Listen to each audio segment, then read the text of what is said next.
Hey, it's Dr. Natalie Lopez here with the stretch of the week. So instead of just one stretch, we're doing a little 4 minute kind of whole body warm up. So here I'm starting with cat camels, really trying to round through my spine and extend.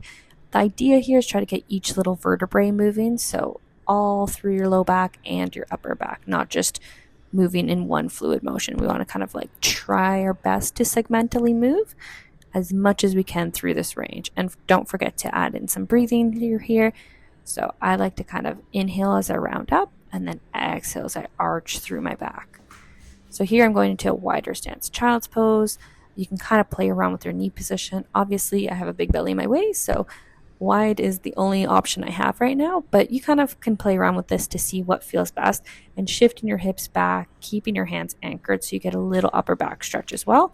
So from here, I go into a child's pose, and then I'm going to have my hands behind my head and work on that rotation. So it's really good for getting some movement into your shoulder blades as well as opening up through your chest. And then if you can add a little extra, try looking to the direction of your elbows to add a bit more neck motion in through there. So you really want to get each side rotating as much as you can. And then try to get a little further each time. I like to kind of add in a little breath work while I'm doing this just to get a bit more of a focused, intentional stretch, but you can kind of play around with this. So next up, we're going to go into this half kneeling position. Make sure you have something comfortable under your knees so you don't get any achy knees while you do this. And kind of, if your back is arched in your low back, try to tuck it a little bit. So keeping the hips square, facing the wall, you're going to rotate your arm. Try to get into that shoulder motion. Follow with your eyes. So you're rotating through your upper back as well. But notice here I'm not shifting my hips. My hips are facing forward the whole time.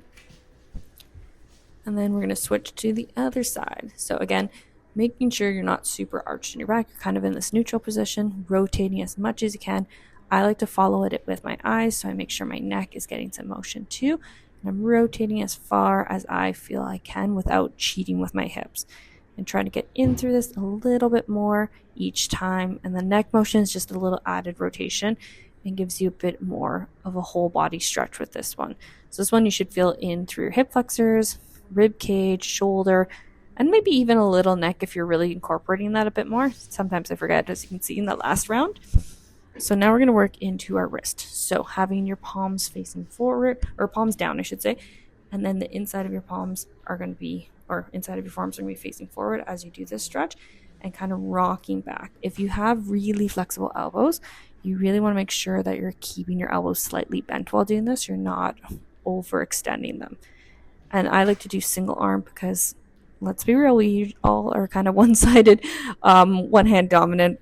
For me, it's my right, so it's always tighter than my left, so I can get a little further each stretch if I do a single arm motion instead of just both. And then this one, I'm going to have my palms now facing up away from the mat. And I don't put in a lot of pressure, but this one I just like to rock side to side so I can get a little bit more in through the tops of my wrist and a little bit of what we call our extensor muscles, so the ones on the top part of our forearm.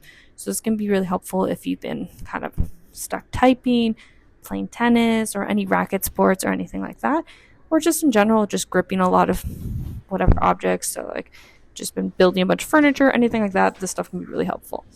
Here we're just going to go through our basic wrist circles. Notice here I've got my arms straight out.